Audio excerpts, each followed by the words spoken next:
일곱 인을 떼실 때, 이런 제목으로 말씀을 드리고자 합니다. 요한계시록은 장차 종말의 시기, 세상 끝에 나타날 하나님의 마지막 역사를 말씀하고 있습니다. 그래서 우리 교회만이 창조론 그리고 종말론이 있죠. 사실 신학적으로 말하면 시작과 끝, 이 세상의 끝, 그리고 끝에 연결된 다음 세상, 이렇게 되어져 있습니다. 그래서 우리가 하나님의 말씀을 통해서 하나님이 천지를, 우주 만물을 어떻게 지으셨는가 하는 것도 중요하게 말씀을 봐야 되지만, 어떻게 이 세상을 마무리 지을 것인가, 사탄이 에덴 동산에서부터 아담과 하와를 꼬여서 사망을 몰고 들어와서, 그러고 난 다음에 이 지상에는 죽음이 끊임없이 나타나고, 물론 새 생명도 있지만, 그리고 마지막 종말에 가서는 어떻게 세상을 마무리 지을 것인가, 이것은 대단히 중요한 문제이기도 합니다. 앞서 우리가 보았지만 일곱 인을 뗄 사람이 땅 위에도 하늘 위에도 땅 아래도 없다 하니까 요한이 너무너무 크게 울었는데, 그 중에 장로 한 사람이 걱정하지 마라, 일찍 죽임을 당한 어린 양 같은 분이, 그분이 바로 이 일곱 인을 뗄 뿐이다, 그렇게 이제 했는데, 오늘 이제 일곱 인을 떼기 시작하는데, 여기서 제가 처음 서두에 말씀드렸던 것처럼 요한계시록은 너무 난해합니다. 왜냐하면 우리가 사람 누구든지 마찬가지인데, 어떤 한상을 봤다, 어떤 계시를 봤다 할 때 정확한 그 계시나 한상을 사람들에게 알려주기가 어렵습니다. 왜냐하면 이 요한이 그 계시를 봤을 때도 적어도 2000년 전 아닙니까? 그때 2000년 전을 한번 상상해 보십시오. 전혀 오늘 시대하고는 다릅니다. 그 당시에 총이 있었겠습니까? 그 당시에 무슨 대포가 있었나요? 그 당시에 무슨 전차라든지 이런 것이 있었겠습니까? 핵폭탄이 있었을까요? 이 뒤에 보면은 요한이, 나중에 보면 요한계시록이 속에 들어가 보면은 하늘에서 나팔을 부으니까 불 붙는 우박이 떨어진다. 불 같은 우박이 그 당시에 칼을 쓰고 창을 쓰고 활을 쏘던 시대에 하늘에 원자폭탄, 수소폭탄 막 떨어지고, 이 전쟁 같은 때, 전쟁이 났을 때, 우리나라에 6.25 사변 났을 때도 마찬가지지만, 그 밤중에 전쟁이 붙으면 어떻게 되겠습니까? 막 그 총알이 날아가는 것이 불 붙는 것 같아요. 불이 붙는 것 같습니다. 그런 모습이 또 무슨 큰 포탄이 하나 떨어지게 되면, 미사일 같은 게 하나 떨어지면 완전히 불이 막 꽉 붙지 않습니까? 이런 모습들을 2000년 전에 사람이 보았으니 어떻게 표현을 할 수가 있을까요? 그래서 요한 사도뿐만 아니고 또 다니엘 같은 경우, 그 한상이 대단하지 않습니까? 그 당시의 한상. 근데 실제로 사도 바울 같은 경우도 셋째 하늘에 끌려 올라가서 하나님 나라를 보았는데, 이 세상 말로는 다 할 수가 없다 그래요. 이 세상에 바울 같은 그 당시로 봐서는 최고의 엘리트이지만, 하늘나라 가서 이 말을 어떻게 사람들에게 할 수가 없어요. 할 수가 없어서 14년 동안이나 참고 있다가 드디어 입을 연 것이, 내가 그리스도 안에서 한 사람을 아는데 그가 셋째 하늘에 이끌려 올려가 말로 다 할 수 없는 것을 들었다. 이것은 뭘 말해주고 있느냐? 마치 그것은 어머니 뱃속에 있던 아이가 이 세상에 대해서 얘기를 하라 하면 할 수가 있겠습니까? 우리가 이 세상에서 하늘나라에 대한 이야기를 하나님이 계시해서 보여주는 그런 작은 것밖에는 볼 수가 없습니다. 보여주는 만큼밖에 못 봅니다. 이 세상도 이렇게 광활하고 큰데 하나님 나라에 천상의 세계를 우리의 눈으로 본다고 한들 그것을 어떻게 표현할 수가 있겠습니까? 제가 이번에 통일준비위원회에 제주도 가가지고 또 강의를 듣고 예배를 참석하고 또 워크숍을 하면서 느낀 것이, 너무 북한에 대해서 내가 잘못 알고 있었구나, 너무 모르는 것이 많았구나. 강의하시는 분이 그런 얘기해요. 북한에 지하교회 없다는 거예요. 지하교회 없다는 거예요. 지금 6.25 사변이 일어난 지 70년 아닙니까? 1950년이니까 2020년이니까 70년 됐잖아요. 그 당시 기독교인들, 그 당시 예수 믿던 사람은 다 죽었다는 겁니다. 다 죽었고, 예수님을 전도한다는 것은 곧바로 죽음과 연결되기 때문에 복음을 어디서 어떻게 받았든 간에 주로 아무리 가까운 사람이라도 그 나라는 다르다, 우리나라하고 다르다는 것이죠. 남편이 예수를 믿으면 아내가 신고한다는 겁니다. 아내가 고소한다는 겁니다. 그 왜 그러냐면 북한이라는 땅은 지금 우리가 말하는 민주주의 사회나 민주주의, 공산주의 이런 게 아니라는 겁니다. 뭐냐면 여기 이 북한이라는 곳은 결국은 왕정 사회, 이시조선 끝나고 이제는 김씨조선으로 들어선 김씨 3대째 왕손이에요. 왕손. 그렇기 때문에 우리가 생각하는 바하고는 전혀 다르죠. 여기 한반도 휴전선 건너편에 있는, 휴전선 위편에 있는 그 나라도 우리가 여기서 다 모르죠. 다 알지를 못하죠. 알려주는 만큼, 아는 만큼. 재밌는 얘기를 하더라고요. 지금 케이블 방송 같은 데 보면은 북한에서 뭘 했다 하는 사람들이 쭉 나와, 여자 남자 쭉 나와가지고 북한 얘기를 하는데, 북한 얘기하는, 여러분들 혹시 그런 방송 보셨죠? 북한 여자 아이들 쭉 나와가지고 개성에서 어쨌고 어디 가서 뭘 했고, 이분이 강의하면서 하는 얘기가 그거 몽땅 다 그 사람들의 경험이 아니고 각본을 써준 대로 말하는 거라 그래요. 북한에는 우리하고 전혀 다르다는 거예요.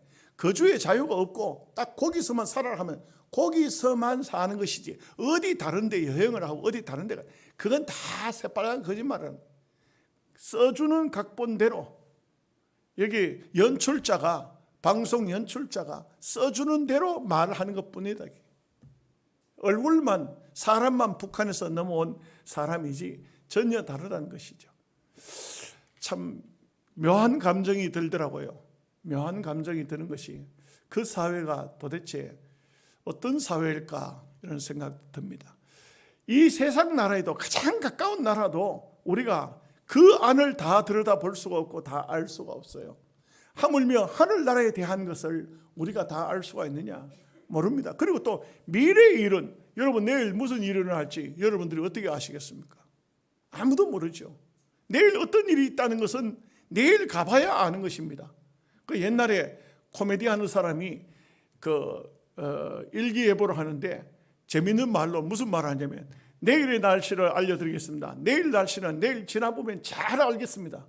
그걸 웃기느라고 이제 그런 말을 합니다. 우리가 이 세상의 것은 경험을 해보지 않으면 알 수가 없어요. 내일, 모레, 앞으로 장차 어떤 일이 일어나는지 아무도 모릅니다. 단지 하나님께서 이 세상의 일도 우리에게 보여주시는 그 부분만 알 수가 있는 것입니다. 제가 요한계시록에 대해서는 오늘도 하루 종일 오전부터 시작해가지고 날씨도 춥고 제 방에 앉아서 책만 보고 설교 준비만 하고 이렇게 이제 하루 종일 예배 오기 1시간 전까지 이제 책 보고 이렇게 했는데, 이 요한계시록은 수많은 학자들마다 그 사람들마다 주장하는 것이 다르고 생각들이 다릅니다. 그런데 저는 볼 때 가장 많이 이제 말씀하고 있고 참고 우리가 해야 할 부분은 뭐냐 하면은, 이 시기가 어느 시기냐? 오늘 요한계시록 6장이 때가 어느 때인가? 이게 굉장히 궁금해요.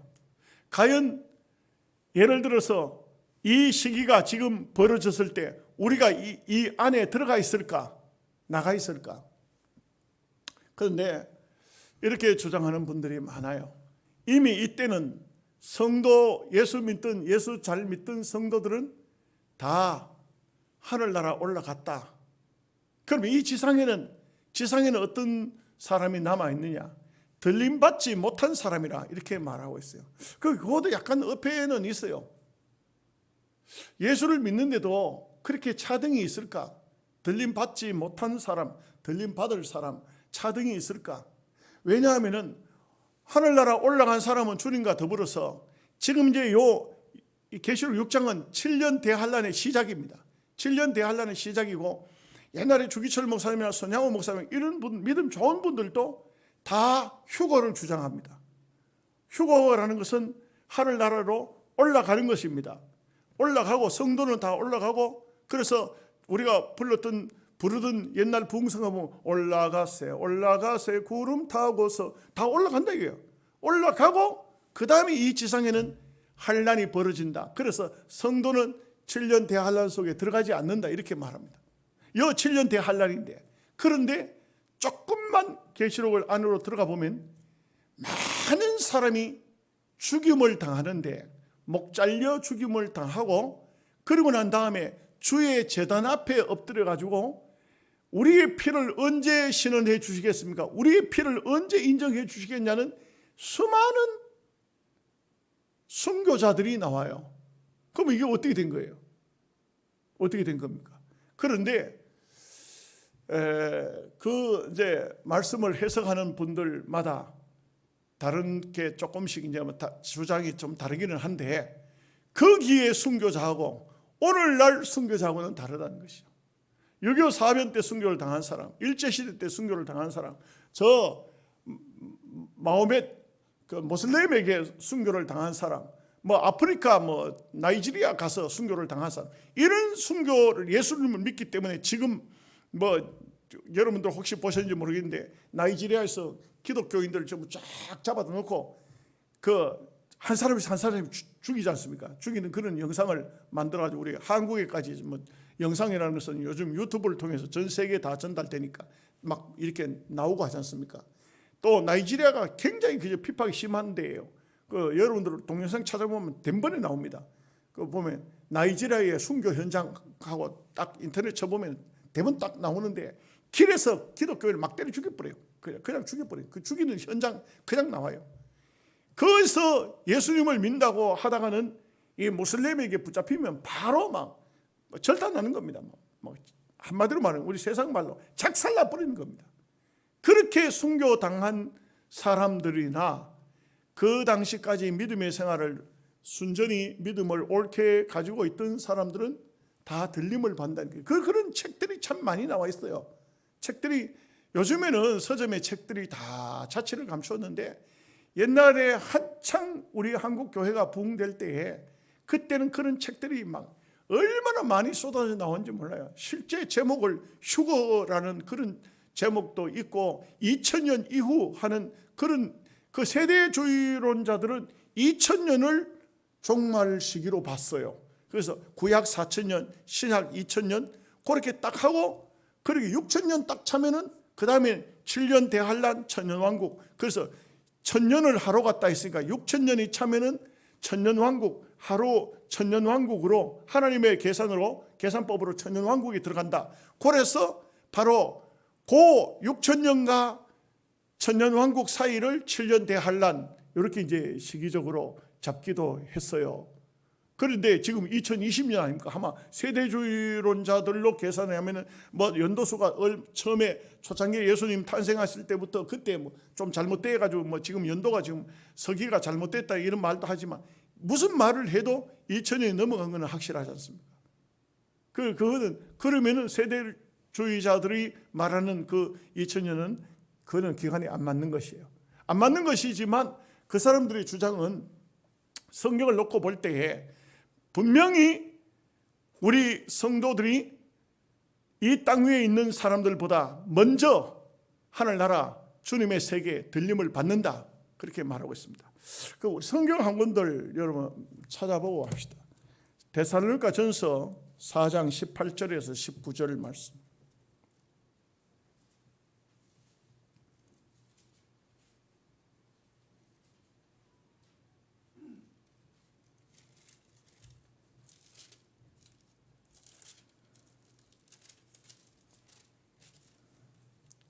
우리 같이 한번 읽어보겠습니다. 주께서 호령과 천사장의 소리와 하나님의 나팔로 친히 하늘로부터 강림하시리니 그리스도 안에서 죽은 자들이 먼저 일어나고 그 후에 우리 살아남은 자들도 그들과 함께 구름 속으로 끌어올려 공중에서 주를 영접하게 하시리니 그리하여 우리가 항상 주와 함께 있으리라. 이게 이제 어느 시기냐 하는 것은 정확하게 사람이 계산해낼 수는 없지만 분명한 사실은 자던 자들이 먼저, 거의 동시지만 죽은 사람들이, 그리스도 안에서 죽은 사람들이 먼저 일어나고 바로 살아남아 있는 자들도 함께 공중으로 들림을 받는다. 그런 것으로 이 성경으로 그림도 많이 그려 나오지 않습니까? 예수님이 딱 서 있고 막 수많은 세계 각국의 수많은 사람들이 공중으로 들림받는 그런 그림. 이 말씀을 본 것이죠. 이 말씀을 본 것이죠. 그런데 여러분, 이 요한계시록이 시작이 돼 가지고 서론 나오죠. 서론. 이 6장이 시작되기 1장에서 6장에 대한 서론이 나옵니다. 7년 대환란에 들어가기 전에 요한계시록의 1장에서 요한계시록에 대한, 우리가 신문을 읽을 때 무슨 책을 읽든 간에 제일 먼저 타이틀이 있지 않습니까? 뭐든 간에 제목을 먼저 말해 주잖아요. 그러면 요한계시록은 예수님이 오시는 시기를 어떻게 말하는지 1장 7절 말씀을 한번 찾아봅시다. 요한계시록 1장 7절.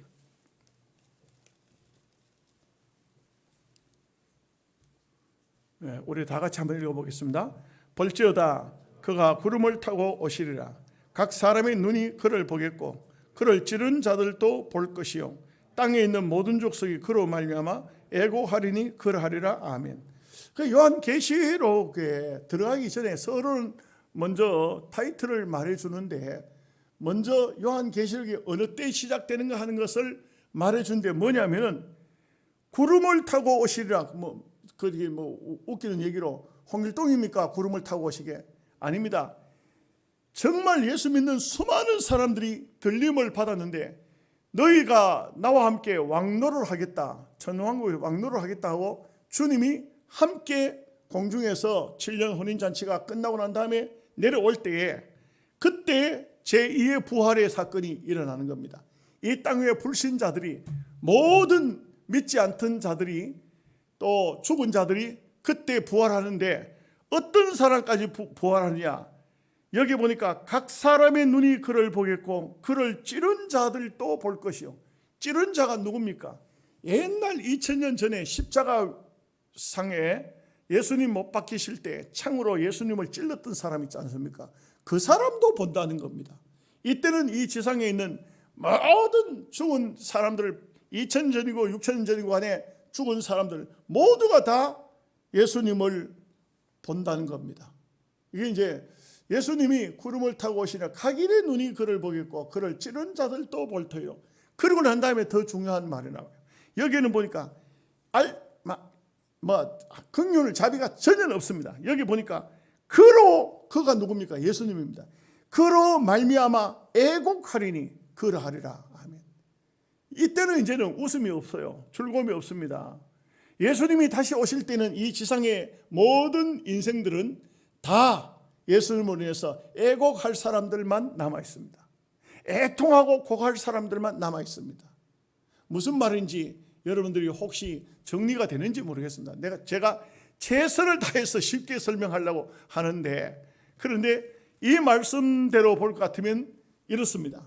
이 세상이 다 이제 차고 성도들이 하늘나라 공중으로 들림 받고 난 다음 이 땅 위에는 7년 동안 이 세상을 마지막 끝장을 내는 이 땅 위에 수많은 환란이 벌어지는 것이 7년인데 전 3년 반, 후 3년 반으로 나누어 나왔습니다. 성경을 보면은. 그래서 세대 반 이런 말들이 나중에 보면 나옵니다. 나오는데 이 7년 동안 대환란 중에 들어가 버린 사람들 중에도 구원을 받을 사람이 특별히 어떤 사람이 나오냐면 유대인들도 나옵니다. 유대인들이 그때 전폭적으로 그때 가서야 회개하는 역사가 나타난다는 것입니다. 지금은 유대인들이 예수 믿는 사람이 0.2%밖에 안 돼요. 이거는 뭐 2%도 안 돼요. 0. 몇 %밖에. 그러니 이건 뭐 지금 유대인들은 예수님을 십자가 못 박아 놓고 죽이고 그리고 난 다음에 그의 피를 우리 후손에게 돌려달라 해서 엄청난 고통을 받았으나, 그러나 하나님은 그 유대인들 이스라엘 민족을 없애지 않았어요. 아브라함과 약속이에요. 그런데 이 유대인들이 예수님에 대해서 지금도 예수님을 이단으로 생각하고 있는 겁니다. 그런데 7년 대환란 속에 들어갔을 때, 그때 가서야 정신이 드는 겁니다. 정신이 들어서 그때 구원을 받는데 천사가 머리에다 구원받을 사람에게 도장을 콱콱 찍어줘요. 전부 도장을 찍어줍니다. 그 인치는 역사라 그래요. 그런데 천사가 도장을 찍어준, 천사만 도장 찍어주는 게 아니에요. 마귀도 도장을 찍는다. 자기 걸, 자기 사람을. 전부 옛날에 도장 찍으면 전부 자기 그 박병석 이름 찍으면 내 거예요. 우리 박문학 장로 도장을 찍으면 박문학 장로 거라고요. 그러니까 천사는 해돋는 데서부터 도장을 찍는데, 마귀는 어떠냐? 666이라는 것을 가지고 도장을 우리 이마나 손등에다 찍어주는데, 이 666이라는 표시가 없으면 물건을 살 수도 없고 팔 수도 없고, 이 땅 위에 살려고 하면은, 움직이려고 하면 666이라는 도장을 찍어야 된다 이거죠. 뭐 요즘에도 보면은 뭐 참 이게 편리인지 편리 위주인지 모르지만 이 바코드 같은 게 이거 뭐 얼마나 그 많이 활용되어지고 있습니까? 근데 이제 앞으로 그런 시기가 이제 점점 온다는 것이죠. 옛날에는 돈을 가지고 다녔죠. 근데 이제는 카드를 가지고 다니다가 이제는 카드도 필요 없는 시대가 됐잖아요. 오늘 핸드폰 안 가져왔습니다만 핸드폰 안에다가 다 저장해 놨어요. 그 뭐 어디 가서 물건 사고 핸드폰 가지고 찍으면 그냥 찍힙니다. 서울 같은 데는 전철도 찍히고 뭐 버스도 찍히고 다 찍힙니다. 그런데 이 핸드폰 잊어버리면 아무것도 안 되잖아요. 그러면 어떻게 됩니까? 이제 우리가 뻔한 사실이에요. 조금 더 지나면은 눈에 보이지 않는, 그리고 지금 아마 전 세계적으로 상업하는 사람들은 다 하고 있는 것이 뭐냐면 베리칩이라는 게 있어요. 이 베리칩이라는 것은 전 세계적으로 지금 아마 수많은 사람이, 우리나라에도 베리칩 맞은 사람이 10만 명이 넘는다고 그래요. 베리칩 딱 맞으면요 손등에 다 들어가 버려요. 모든 재산, 경력, 이 사람이 가지고 있는 모든 것 다 들어가 있어요. 손등에 다 들어가 있어요. 이거 베리칩 넣는데 3초도 안 걸려요. 기계로 딱 찍어보면 이 속에 나의 전 재산이 다 들어가 있어요. 아무것도 잊어먹을 일이 없어. 누가 손을 잘라갈 일도 없고. 그러면요 가는 데마다 이 손만 딱 내면, 지금 핸드폰에 모든 걸 저장해가지고 핸드폰 기계에 갖다 대면 되듯이, 앞으로는 이 베리칩을 딱 넣어버리면 베리칩을 통해서 어디든지 다 통용이 된다고요. 지금 현재 그렇게 하고 있어요. 많이 사용하고 있습니다. 그것도 666이라는 것이 참 웃기는 것이, 미국 같은 데는 실제적으로 뭐 빌딩도 666 빌딩을 짓기도 합니다. 그리고 희한하게도 프랑스 루블 박물관을 짓는데 그걸 설계한 사람이 666 빌딩으로 지었어요. 그 빌딩을 지은 사람이. 이 세상은 짐승 정부가 아닌가 막 이렇게 보여집니다.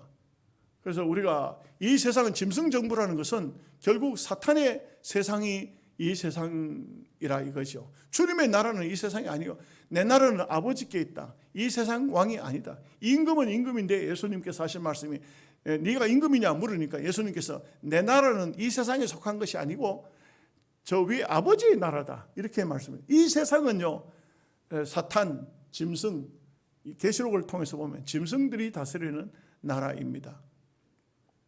제가 서론을 좀 많이 했습니다만 또 계속해서 이제 계시록을 배우면서 제가 계속해서 설명을 해드리겠습니다만, 이제 1절 말씀을 함께 같이 보시도록 하겠습니다. 다 같이 읽겠습니다.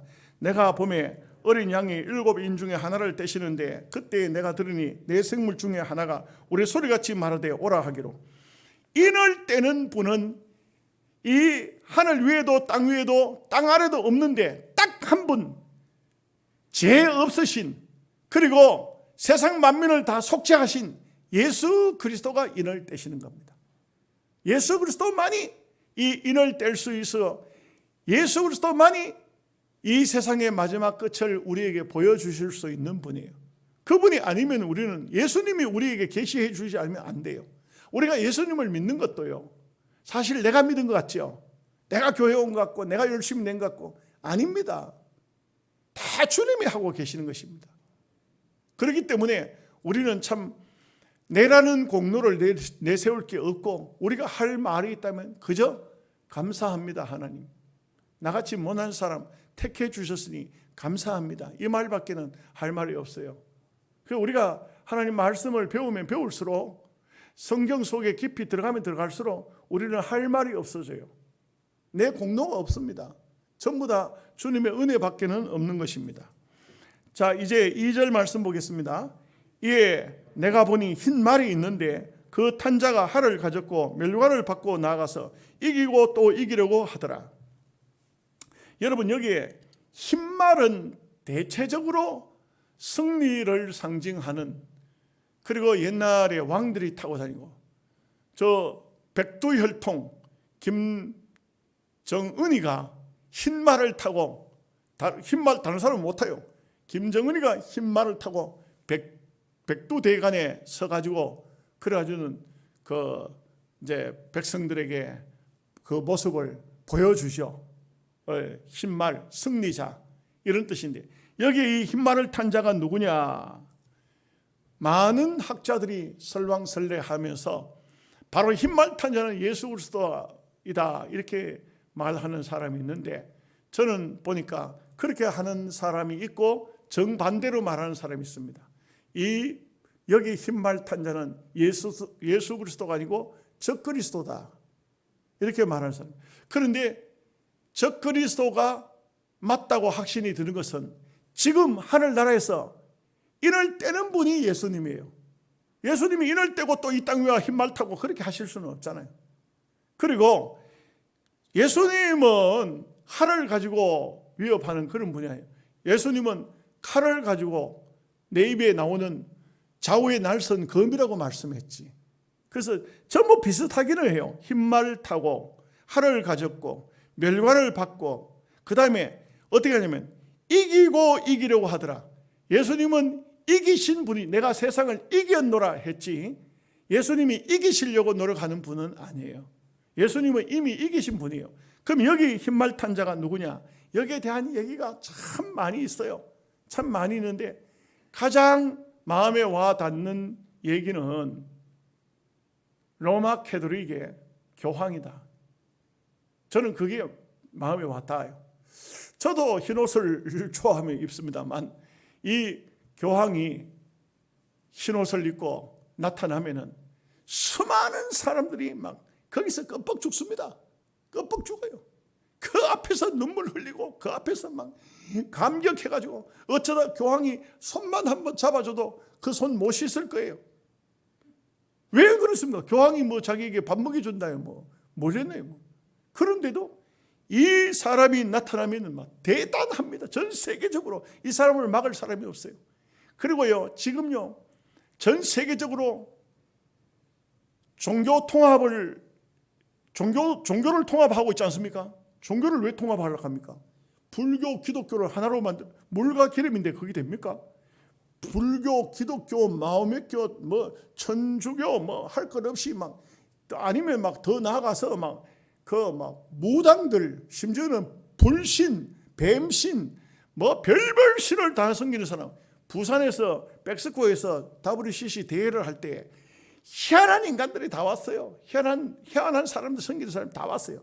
그걸 하나로 만들겠다. 왜요? 왜 하나로 만들려고 합니까? 이것은 앞으로 적그리스도가 다스리는 나라를 만들겠다는.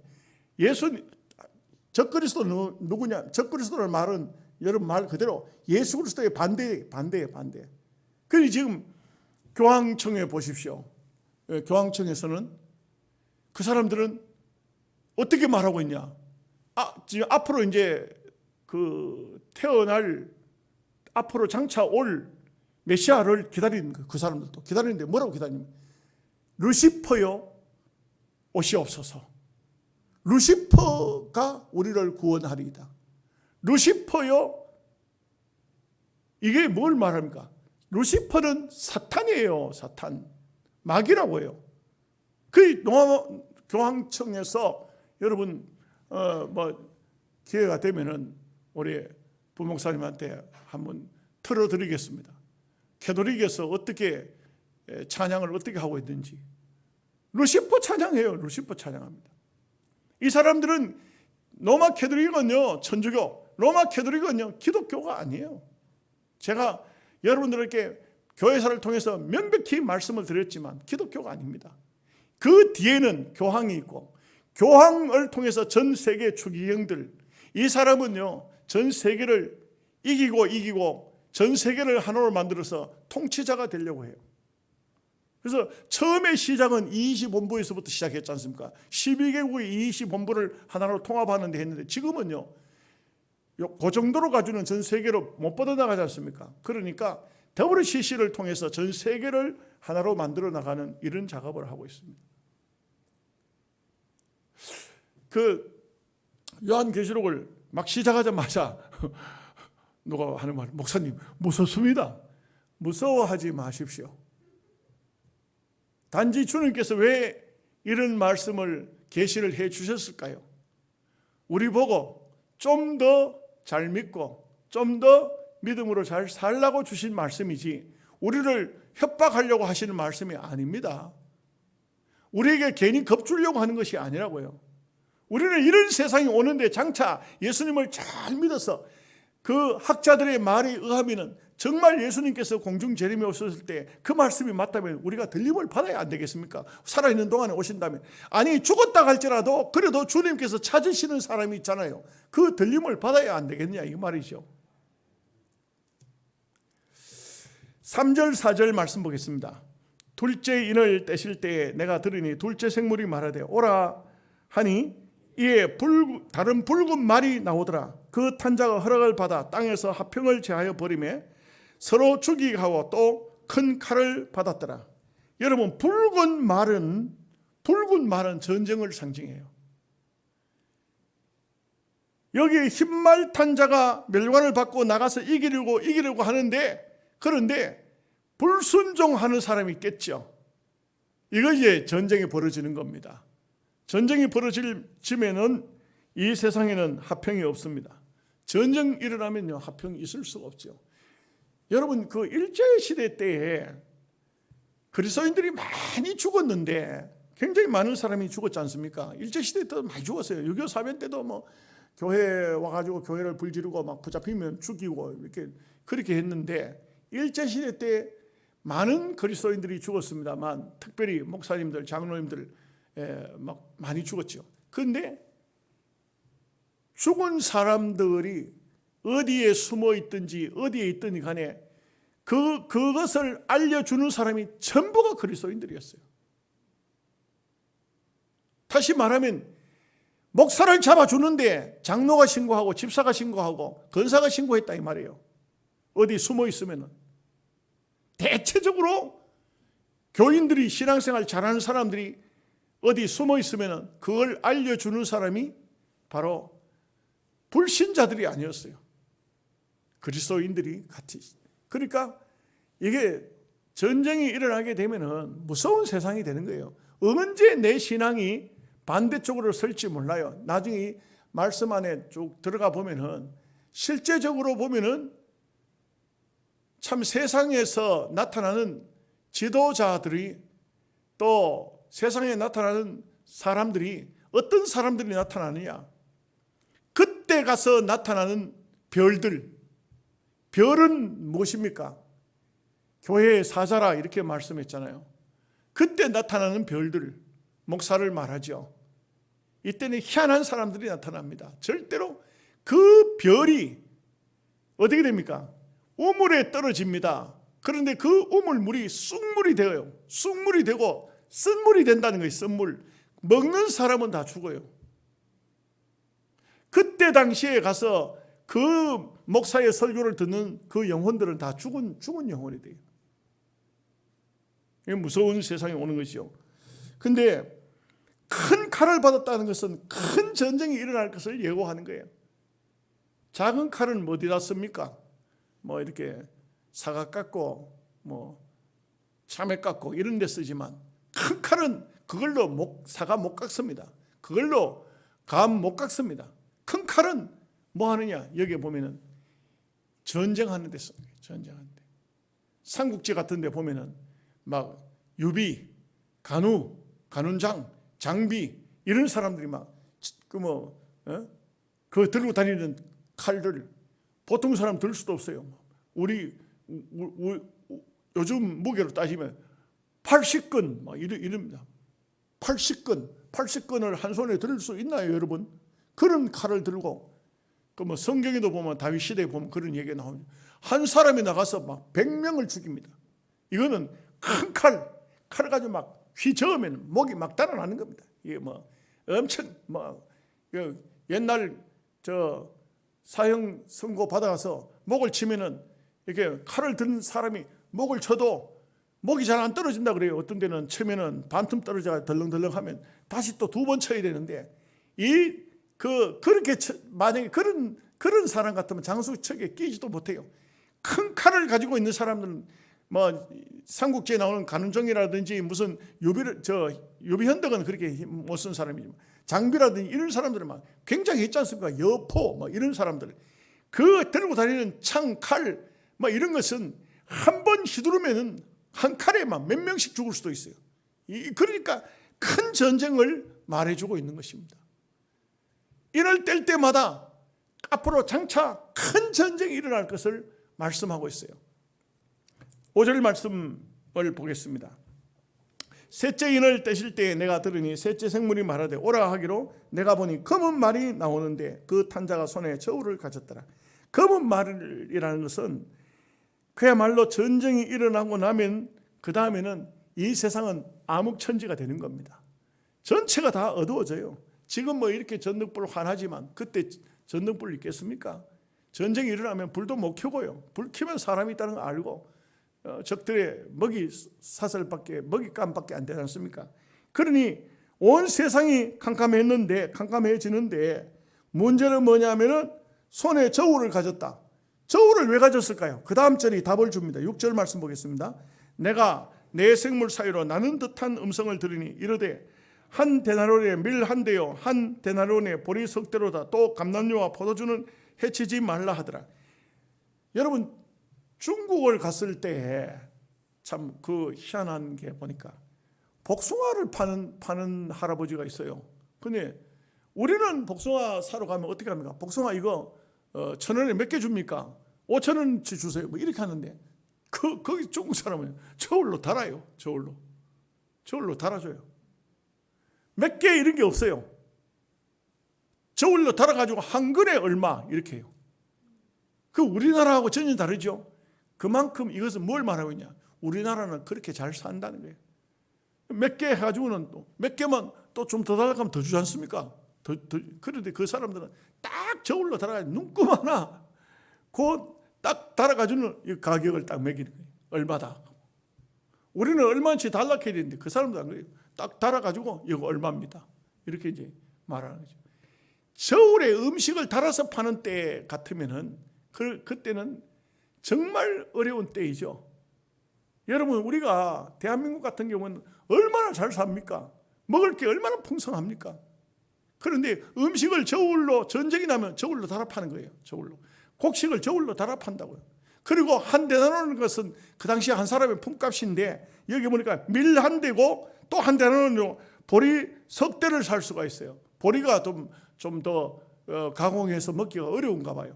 밀보다는. 밀은 뭐 저도 어릴 적에 보면 밀은 그냥 후루룩 불어가지고 그냥 먹기도 하고 밀사리 해 먹지만, 나는 보리사리 해 먹는 건 한 번도 못 봤어요. 예. 근데 밀이 한 대에 한 대나리온, 평상시에는 한 대나리온 주면 밀 8대를 살 수 있다. 밀 8대. 근데 전쟁이 났으니까 이거는 뭐 음식이 너무나 귀하니까, 너무 뭐 물론 곡식을 사는 게 귀하니까 한 대나리온 하루 품값 주고도 밀 한 대밖에 못 사고, 또 한 대나리온 주고 보리를 사려고 하면 보리 석 대밖에 못 산다. 근데 참 여기 보면 감람류와 포도주는 해치지 말라. 여러분 이상하게 이때도 택함 받은 백성은 하나님께서 비록 믿음이 미지근하고 엉터리 신앙생활을 하다가 7년 대환란 속에 들어갔다고 할지라도 하나님의 백성은, 택한 백성은 못 건드리게 해요. 하나님께서 못 건드리게 합니다. 이것이 참 우리가 하나님의 긍휼과 자비라는 것을 알 수가 있습니다. 자, 이제 7절 8절 말씀 다 함께 보겠습니다.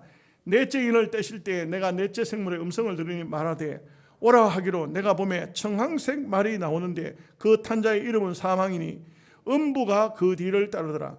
그들이 땅 4분의 1의 건설을 얻어 금과 흉년과 사망과 땅의 짐승으로서 죽이더라.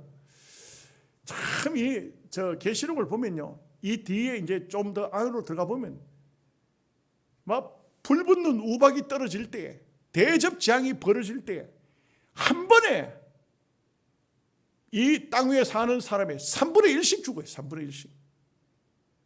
저는 그걸 볼 때에 틀림없이 한 번에 그렇게 많은 사람이 죽을 것 같으면은, 그럴 것 같으면 세계 전쟁이 중국하고 붙지 않겠나. 중국은 뭐 인구 숫자가 얼마인지도 잘 몰라요. 그런데 중국의 그 땅에 원자폭탄, 수소폭탄, 중성자탄 막 터지면, 그러면요 한 번씩 터지면은 이건 뭐 요즘에는요 히로시마 나가사키에 떨어졌던 원자폭탄이요 그거는 아무것도 아니래. 위력이 아무것도 아니래. 한 번 떨어지면요 지금은 수백 배 그 히로시마에 떨어졌던 원자탄이 떨어진 자리는 쑥도 안 난다 하죠. 쑥도. 그러니까 한 번 떨어지면 뭐 지구의 3분의 1이 죽는다, 이 정도로 그런 말하면 그 위력이, 요한이 제대로 봤는지는 잘 모르겠지만은 뭐 성경이니까 우리가 믿는데 3분의 1 죽는다 하면요 이거는 엄청난, 지금으로 따지면 한 번 전쟁 벌어지면 한 17억씩 정도 죽어나간다. 그렇게 죽고 나면 또 그 남은 사람 중에 또 3분의 1 죽이고 또 3분의 1 죽이고, 나중에 이 지구상에 보면 사람이 그냥 가물에 콩 닫듯이 사람 찾기가 어려울 정도가 되겠죠. 그런데도 또 막 계속해서 하나님의 재앙이 벌어질 때는 계속해서 하나님께서 솎아내 봅니다. 솎아내는 게 아니고 막 드러내 봅니다. 전체적으로 드러내 봅니다. 어떤 나라는 계속적으로 세계 전쟁이 붙으면은 어떤 나라는 나라 전체가 없어져 볼 겁니다. 그 중에 한 나라가 대한민국 아니겠어요? 예. 여기가 작은 한반도이지만, 그렇지만 미국도 탐내고 있고 중국도 일본도 다 이거 러시아까지도 대한민국은 탐내고 있는 거예요. 이 작은 땅덩어리지만. 왜요? 세계의 요충지예요, 대한민국이. 그리고 가장 좋은 땅이요. 살기가 가장 좋은 거예요. 여러분 못 살겠다 그런 소리 절대 하면 안 돼요. 대한민국이 얼마나 좋은 땅인데, 여러분 진짜 세계에 나가보면 어느 나라든 간에 대한민국 같은 나라는 없어요. 얼마나 좋은 나라입니까? 이런 나라에 참 코로나 같은 것도 완전히 사라져야 되는데 참 그렇습니다. 그러니 여러분 이 앞에 본 대로 전쟁이 벌어지고 나서 큰 칼 가진 사람이 나타나서 사람을 죽이고 난 다음에 이제는 검은 말 나타나고 그 다음에 청황색 말이 나타나는데, 청황색 말이라는 것은 이것은 사람이 죽고 얼마 정도 지나면 얼굴이나 몸 피부가 청황색이 된다고. 송장이 썩은 송장. 그러니 여기 보면 사망, 음부가 그 뒤를 따라가고 땅 4분의 1의 건세를 얻어가지고 금과 흉년과 사망과 땅의 짐승들로서, 짐승들이라는 것은 꼭 계시록에 많이 나옵니다만 이게 사탄의 666을 가지고 있는 건세자라고 할 수 있습니다. 이런 건세자들이 이제는 세상에 판을 치는 시대가 됩니다. 우리 눈앞에 상당히 가까이 다가와 있어요. 지금 여러분 우리는 이런 시골에서 조용하고 또 제가 그쪽 방면에서는 잘 말씀을 안 들어서 그렇지, 도시에만 가도요 아마 지금 베리칩 가지고 서로 맞다 틀리다 막 지금 목사님들 중에 막 신학자들 중에 토론 막 벌어집니다. 지금 베리칩이 어디까지 들어오느냐. 예, 카드 사용할 때부터 한번 시작했어요. 바코드 나올 때부터 이거 지금 우리 시대 우리 때에 666이 나타나겠다 하는 그런 때였는데 뭐 조금 더 앞서가는 사람들은 아마 그런 말을 해요. 앞으로 이제 멀지 않아서 이제 66 시대가 온다고 그렇게 말을 해요. 그래서 너무 앞서가면 그것도 이다락해요. 그러니까 너무 앞서갈 필요는 없고 그냥 다가오면 제가 설교했던 것을 여러분 들으신 대로 이런 때가 왔구나, 이런 때가 왔구나, 점점 다가오고 있구나 이렇게 알면 돼요. 기도하겠습니다. 하나님 우리 아버지 은혜와